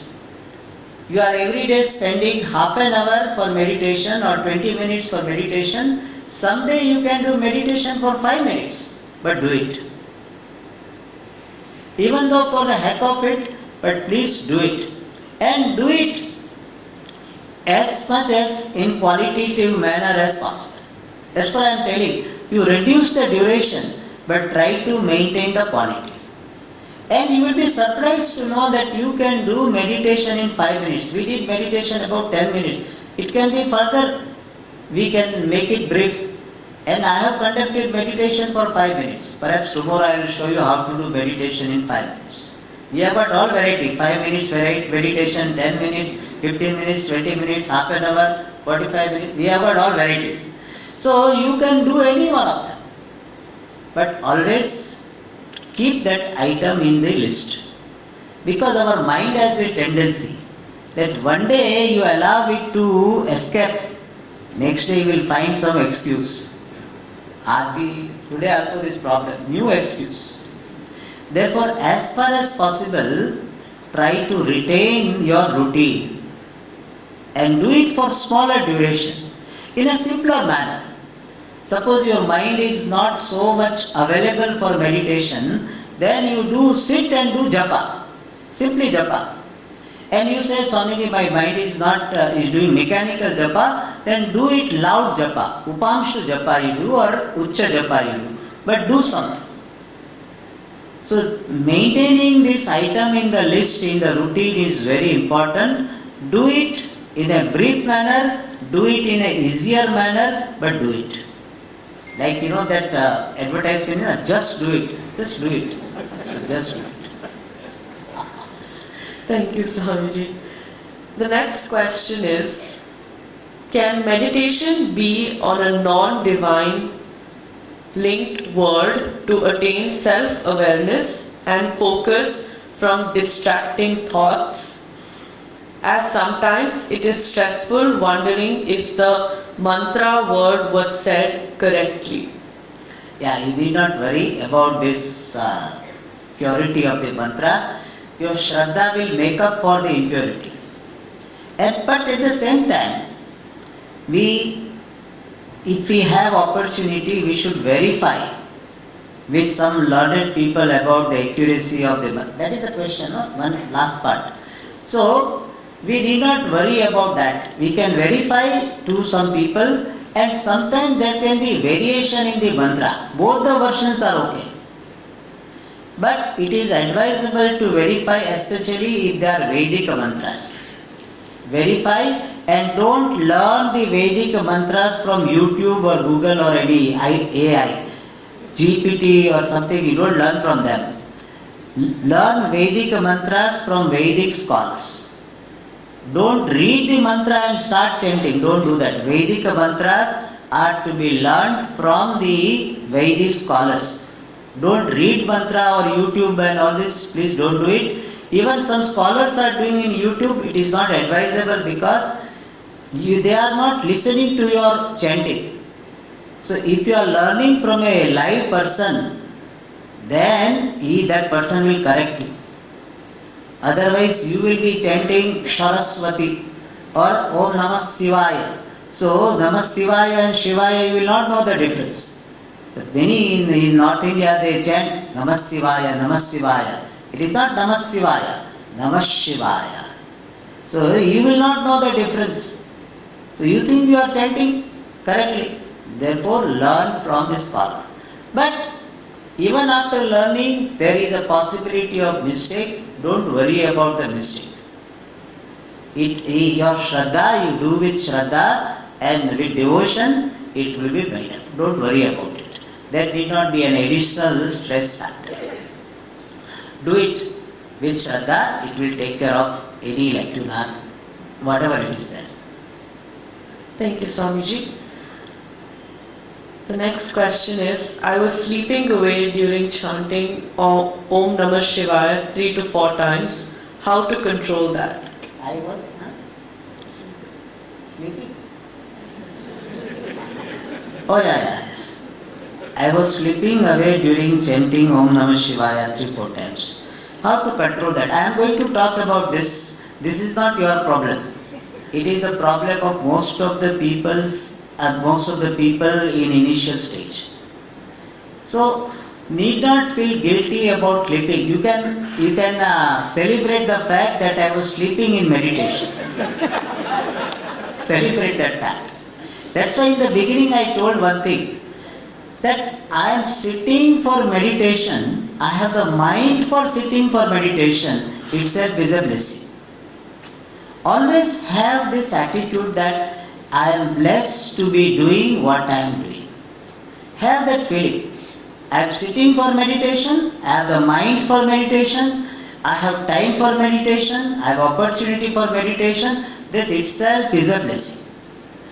Whether I sleep or I remain awake, it doesn't matter. Don't worry about it. Don't say that I am sleeping anyway, Swamiji, what is the use of meditation? Let me go away. No. Sleep in meditation. Rather than sleeping elsewhere, sleep in meditation. Doesn't matter, it will give you some punyam and some benefit will be there. So don't worry, don't give up. Even though you are sleeping today, tomorrow, day after tomorrow, for few days, doesn't matter. Pray. I am going to talk about this issue of sleeping in meditation on the third or fourth day. So I have kept 2 days for this upasana, 2 days for nididhyasana. So from tomorrow we are going to start the topic of nididhyasana, and in that connection I will be discussing this issue. Thank you, Swamiji. The next question is, in the pursuit of developing mindfulness, I at times react and it has a chain of consequences. This in turn makes me impatient and doubt my spiritual progress. Is it normal for a beginner Also, how to develop discipline in doing meditation at least for 10 minutes. One is that as a seeker, I have right to fail. Like as a trainee has right to fail, is a trainee. So as a seeker, you have just started your pursuit of this mindfulness or whatever sadhana you are doing. So sadhaka need not have this guilt about not succeeding. In fact, really speaking, Puja Swamiji used to say very nicely,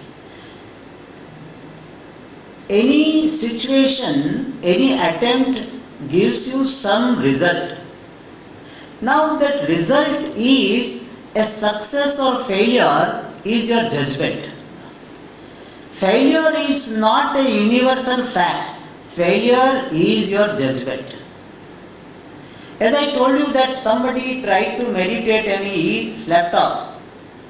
So was I successful or failure? I will consider a success because I attempted to meditate. I had the mind for meditation, I had the time for meditation, opportunity for meditation, that itself is a success. So don't conclude any situation to be a failure. Failure is your judgment. In fact, many times it happens. Even if the result of exam comes, then the person who has got 85%, he is very depressed. And the person who has got 40% and just passed, he is celebrating. Happens or not? So now, this person who has got 85%, he is feeling failure. And this person is feeling, wow, in fact we get sweet from those 40% fellow only, not from 80%. So, we have right to so-called failure. It is okay. What I should be careful about is, what I need to be careful about is, I don't give up. I continue to pursue once again,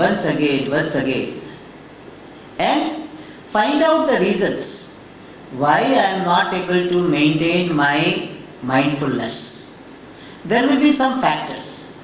Generally, mindfulness goes away because of our likes and dislikes, resulting in insistence and resistance. So you work on that by developing the attitude of prasada buddhi. Whatever result, whatever situation I get is the result of this my karma coming from the Lord. Anything comes from the Lord is a prasada. Let me learn to accept objectively, if not gracefully. So when I work on the cause for missing this mindfulness, then slowly it will go. And I don't make a judgment about myself that I am a failure. That is the big disservice you can do to yourself. You can say, this time I did not get the mindfulness, I could not maintain the mindfulness I wanted to maintain. That is an objective statement. But conclusion, therefore I am a failure, I am a useless, that is a judgment. Judgment means describing someone or oneself in one word. That is called judgment. That we don't do. We accept the fact, we acknowledge the fact that this I could not maintain. It's just, next time I will try. Let me work on the cause. Let me do some introspection. Find out the cause for missing this awareness. And you focus on what is to be done rather than so-called failure. In fact, failure creates anger. As person has said, failure creates anger. So my over attention on failure, so-called failure, creates this anger, frustration, etc. So instead of that, what should I do? Introspection, find out the cause, and this plan the course of action. What I can do next time so that this awarefulness is not lost sight. So one important thing in life is accept the fact and do what is to be done. This is very important thing in life. If you want to succeed in any pursuit, accept the fact and do what is to be done. So now this whatever has happened is a fact. This 8:57 I lost my awareness is a fact. I cannot go back to it. So it's a fact. I accept the fact and do what is to be done. What can I do? So 9 o'clock, how can I maintain my awareness? Focus on that. In Yoga Shastra very nicely says, Heyam Dukkham Anagatam. You always focus on what is going to be done, what is going to be faced. So I always think about what is to be done now so that I can prevent this problem, prevent some challenges. So that is my focus. I let go of all this tendency to brood over the past. I learn to remain in the present and doing what is to be done and make my future better. No question of this brooding over the past, it doesn't pay off. You can learn from the past, but brooding over the past is not rewarding. So by this awareness, you proceed in your life by introspection and working on the cause for losing this awareness. Thank you, Swamiji. In the interest of time, the rest of the written questions which we have received, we will take them in the next sessions. It was indeed a wonderful session today. Our heartfelt gratitude to Swami Sadatmananda-Ji for enlightening us today with his powerful words. Sincere thanks to each one of you present here for making this occasion truly memorable. Thank you. Prasadam awaits you in the dining hall below. Hari Om, Shri Gurubhyo Namaha. Thank you and Shubhratri.